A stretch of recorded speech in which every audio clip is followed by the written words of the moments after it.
and welcome to my hair. So today I wanted to do a vlog strictly about geocaching, mainly because Twish1999, my dear friend, is also making videos on this, and I just watched one and it inspired me to do a video about geocaching. So this is one of the few times in the video you're actually going to see me. Hopefully otherwise you'll see footage.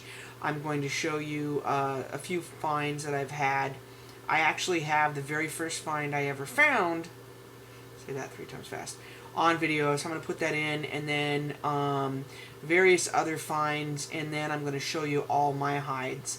I have 6 hides around Siberia here, and more or less, I don't even know. Just giving you a preamble right now, so stay tuned, stay with me, stay.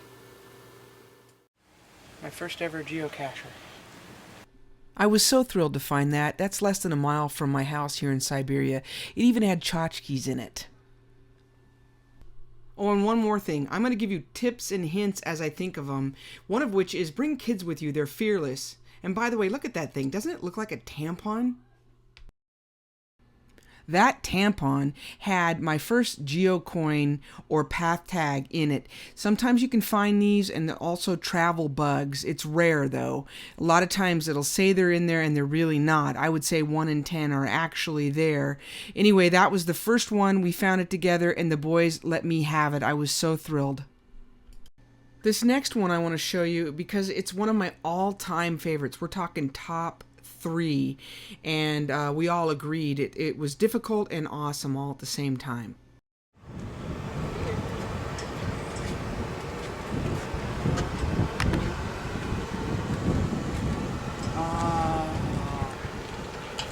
Look at that. Look at that. And look, it's TSNS. Bizarre. Okay, first of all, the TSNS was my initials, and the person that's with me that's not on cam, she's the one filming, that's Nikki, and you can make up what the S means.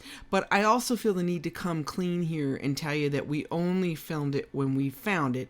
And we really were filming right then when we found it. However, we probably spent an hour looking for that sucker because we have never seen anything like it. That's why it's such a favorite of mine.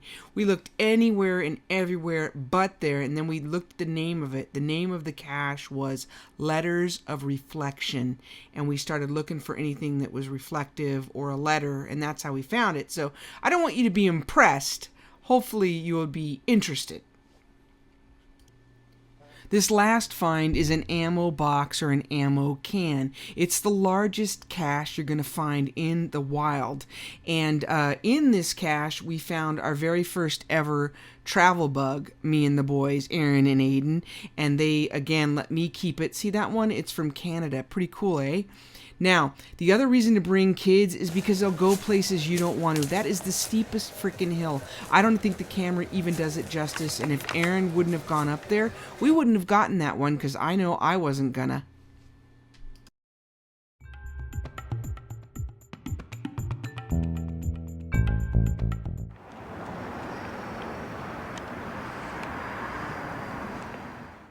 Did you spot it?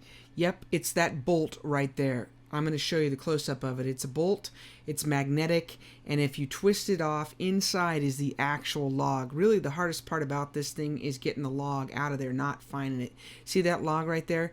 That's the thing they pull out and they sign. I just love ones that are in plain sight.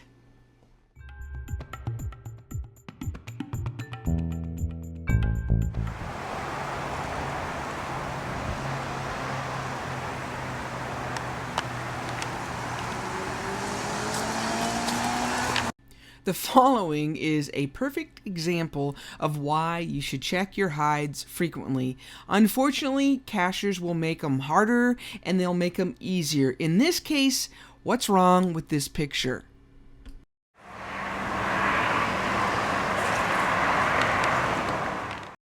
Yep, you guessed it. They put my pine cone on a bush instead of in either of the surrounding pine trees.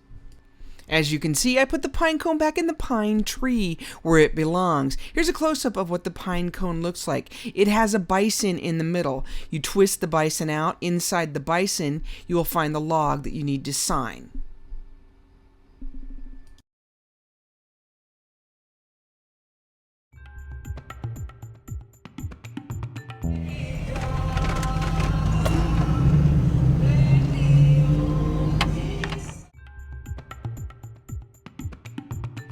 Okay, here's a little more of a wide view. If you look around, and now we're going to zero right in on the cache. It's right... right there. Oh, and here's a great example again of why you need to check your hides. You can't really tell from this picture, but it's about 2 inches above the block. Some helpful soul put something underneath it to prop it up when it really should be a little recessed in the block. Here's what it looks like when you pull it out.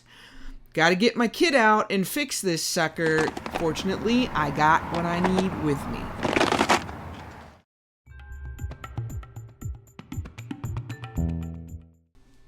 Yep. My fourth hide is by far my most brutal. It is a rock in a sea of rocks. I could title this Rock, and you still would have one hell of a time finding it. How do I know? I know where it is, and I know what it looks like, and I could not find it for 20 minutes. Can you spot it? Go ahead, have a look. I'll wait.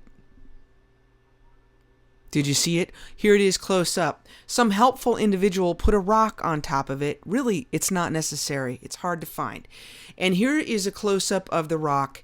It's a fake rock, and if you lift it up, the underside of it will open up like that. And inside you will find the log and various maybe tchotchkes, depending on whether people have taken them or left them.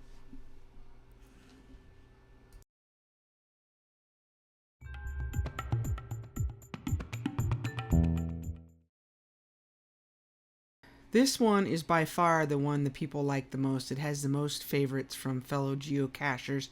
Here's a kind of a wide angle look of where it is, and then you wade into the bushes, and this is what you find. I'm sorry, apologize for the crappy camera, but I was trying to be able to open it as well as show you it. So I'll freeze it right there and let you look at it. It's a log, a real log that's hollowed out, and inside of it is what's called a decon container that holds the log and various trinkets.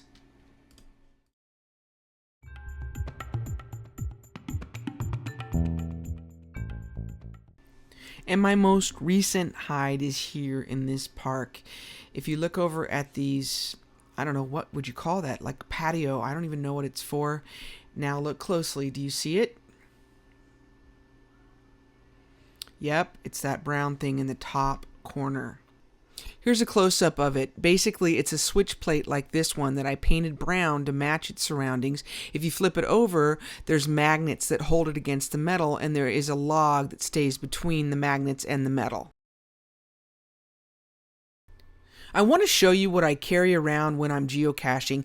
These 3 black things, those are a ton of batteries and 2 different GPSs. See all the pins back there? There's a knife, there's a flashlight. Those are rubber duckies that are tchotchkes. All this stuff is going to go in that backpack back there, including these tweezers. Tweezers are pretty important. You would be surprised how often you need them, whether it's to get a log out or just grab something you don't want to touch. Next to that is a telescoping mirror, another thing that's really handy when you don't want to touch something, or honestly they do this on purpose where you need something like that to see whatever it is you're looking for. And then gloves and a hat are really a good idea. There's bugs and things. Did I mention spiders? These 2 black containers, the little one I keep my tchotchkes in. I usually fill my pockets, and that's the backup right there that I'll fill up again as needed. And the one next to it's just an emergency thing. It has the stuff you already see on the table. It has a backup flashlight, a backup pin, and a backup log in it. Next to it, check out this container. Isn't it bitchin'?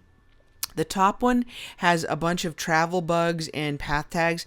That right top corner is a trackable. If you're a geocacher, you can enter the code I'm flashing on the screen right now. That's a trackable. This one has bisons and magnets in it, so I can fix things that need fixed or even hide a cache on the fly. There are more in here, and there's nanos in here. That top left, those little red nanos. I've yet to hide a nano. And the bottom one is just full of logs. There's various types of logs from a nano on up in size, because you never know when you might need to replace one or even fix one that's not yours. That's allowed, and that's what I carry. And the last thing I want to show you is my personal path tag or geocoin. I designed this and I had it made at pathtags.com. And what I do with these is I leave them in caches, or I will trade people.